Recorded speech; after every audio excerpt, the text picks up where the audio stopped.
ಅನಾರೋಗ್ಯದಿಂದ ಬಳಲ್ತಾ ಇದ್ದಂತಹ ಹಿರಿಯ ನಟ ಉಮೇಶ್ ಅವರು ನಿಧನ ಹೊಂದಿದ್ದಾರೆ. ಬೆಳಗ್ಗೆ 7:30ರಿಂದ 8:30 ಸುಮಾರಿಗೆ ಅವರು ಆಸ್ಪತ್ರೆಯಲ್ಲಿ ಕೊನೆಯುಸಿರೆಳೆದಿದ್ದಾರೆ. ಬಹಳ ದಿನಗಳಿಂದ ಅವರು ಚಿಕಿತ್ಸೆಯನ್ನು ಪಡೆದುಕೊಳ್ತಾ ಇದ್ರು. ಮನೆಯಲ್ಲೇ ಬಿದ್ದು ಬೆನ್ನಿನ ಮೂಳೆಗೆ ಸಮಸ್ಯೆಯಾಗಿತ್ತು. ಸೊಂಟ ಮುರಿದಿತ್ತು. ಸೊಂಟ ಮುರಿದಿದ್ದ ಹಿನ್ನೆಲೆಯಲ್ಲಿ ಎಲ್ಲ ರೀತಿಯಾದಂತಹ ಚೆಕಪ್ ಮಾಡಿದಂತಹ ಸಂದರ್ಭದಲ್ಲಿ ಅವರ ಆರೋಗ್ಯದಲ್ಲಿ ಏರುಪೇರಾಗಿತ್ತು ಮತ್ತು ಕ್ಯಾನ್ಸರ್ ಇರುವಂತಹ ಒಂದು ಮಾಹಿತಿಗಳು ಕೂಡ ಲಭ್ಯವಾಗಿತ್ತು. ಅದಕ್ಕಾಗಿ ಅವರು ಬಹಳ ದಿನಗಳಿಂದ ಚಿಕಿತ್ಸೆಯನ್ನು ಕೂಡ ಪಡೆದುಕೊಳ್ತಾ ಇದ್ರು. ಅನಾರೋಗ್ಯದಿಂದ ಕಾಮಿಡಿ ಕಿಂಗ್ ನಿಧನವನ್ನು ಹೊಂದಿದ್ದಾರೆ. ಕಿದ್ವಾಯಿ ಆಸ್ಪತ್ರೆಯಲ್ಲಿ ನಿಧನರಾಗಿದ್ದಾರೆ ಉಮೇಶ್ ಅವರು.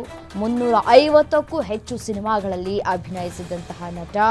ಮಕ್ಕಳ ರಾಜ್ಯ ಸಿನಿಮಾ ಮೂಲಕ ಸಿನಿರಂಗಕ್ಕೆ ಪ್ರವೇಶವನ್ನು ಮಾಡ್ತಾರೆ. ನಾಗರಹೊಳೆ, ಗುರು ಶಿಷ್ಯರು, ಅನುಪಮ, ಕಾಮನಬಿಲ್ಲು, ಅಪೂರ್ವ ಸಂಗಮ, ಶ್ರುತಿ ಸೇರಿದಾಗ, ಹಾಲು ಸಕ್ಕರೆ, ಸಂಕಟದಲ್ಲಿ ವೆಂಕಟ ಸೇರಿದಂತೆ ಅನೇಕ ಸಿನಿಮಾಗಳಲ್ಲಿ ನಟನೆಯನ್ನ ಮಾಡಿದ್ದಾರೆ. 4ನೇ ಸ್ಟೇಜ್ನ ಲಿವರ್ ಕ್ಯಾನ್ಸರ್ನಿಂದ ಬಳಲ್ತಾ ಇದ್ರು ನಟ ಉಮೇಶ್ ಅವರು. ಇದೀಗ ಭಾರತ ಲೋಕಕ್ಕೆ ತೆರಳಿದ್ದಾರೆ. 350ಕ್ಕೂ ಹೆಚ್ಚು ಸಿನಿಮಾಗಳಲ್ಲಿ ಅಭಿನಯವನ್ನು ಮಾಡಿದಂತಹ ನಟ, ಯಾವಾಗಲೂ ಕೂಡ ನಗುಮುಖದ ಒಡೆಯ ಅಂತಲೇ ಕೂಡ ಕರೆಸ್ಕೊಳ್ತಾ ಇರುವಂತಹ ಹಿರಿಯ ನಟ. ಮತ್ತು ಅವರು ಇತ್ತೀಚೆಗೆ ನಾವೊಂದಷ್ಟು ವಿಡಿಯೋಗಳನ್ನು ಕೂಡ ನೋಡಿದ್ದೇವೆ. ಅವರು ಆಸ್ಪತ್ರೆಯಲ್ಲಿ ಇರುವಂತಹ ಸಂದರ್ಭದಲ್ಲಿ ಬೆಡ್ ಮೇಲೆ ಮಲಗಿದ್ದಾಗಲೂ ಕೂಡ ಅವರ ಆರೋಗ್ಯವನ್ನು ವಿಚಾರಿಸೋದಕ್ಕೆ ಅಂತ ಬಂದಂತಹ ಸಹನಟರ ಜೊತೆ, ಅವರ ಸ್ನೇಹಿತರ ಜೊತೆ ಮಾತನಾಡುವಂತಹ ಸಂದರ್ಭದಲ್ಲಿ ಅವರು ಇದನ್ನೇ ಹೇಳ್ತಾ ಇದ್ರು, ನನಗೇನೂ ಆಗಿಲ್ಲ, ನಾನು ಬೇಗ ಹುಷಾರಾಗಿ ಹೊರಗಡೆ ಬರ್ತೀನಿ, ನಗ್ನಾಗ್ತಾ ಇರಿ, ಖುಷಿಯಾಗಿರಿ ಅನ್ನುವಂತಹ ಮಾತುಗಳನ್ನು ಆಡ್ತಾ ಇದ್ರು. ಅವರ ಕೊನೆ ಕ್ಷಣದ ವಿಡಿಯೋಗಳನ್ನು ನೀವು ಗಮನಿಸ್ತಾ ಇದ್ದೀರಿ ದೃಶ್ಯಾವಳಿಗಳಲ್ಲಿ.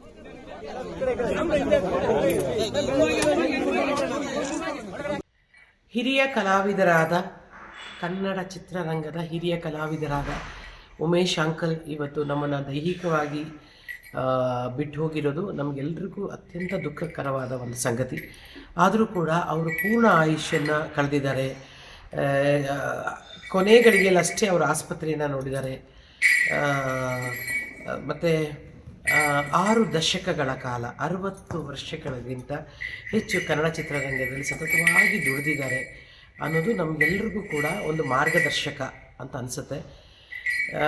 ಯಾಕೆಂತಂದರೆ ಭಗವಂತ ಅವರಿಗೆ ಹೆಚ್ಚು ಆರೋಗ್ಯದ ಅನಾನುಕೂಲಗಳನ್ನು ಕೊಡಲಿಲ್ಲ.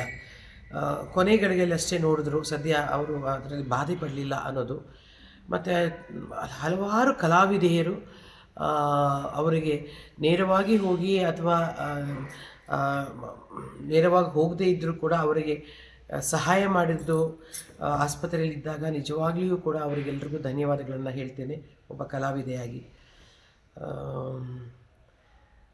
ಭಗವಂತ ಅವರ ಆತ್ಮಕ್ಕೆ ಶಾಂತಿ ಸಿಗಲಿ, ಅವರ ಮನೆಯವರು ಅವರ ಇಲ್ಲದ ದುಃಖವನ್ನು ತಡೆಯುವಂಥ ಶಕ್ತಿ ಅವರಿಗೆ ಕೊಡಲಿ, ಅವರ ಅಭಿಮಾನಿಸುವ ಮನಸ್ಸುಗಳಿಗೆ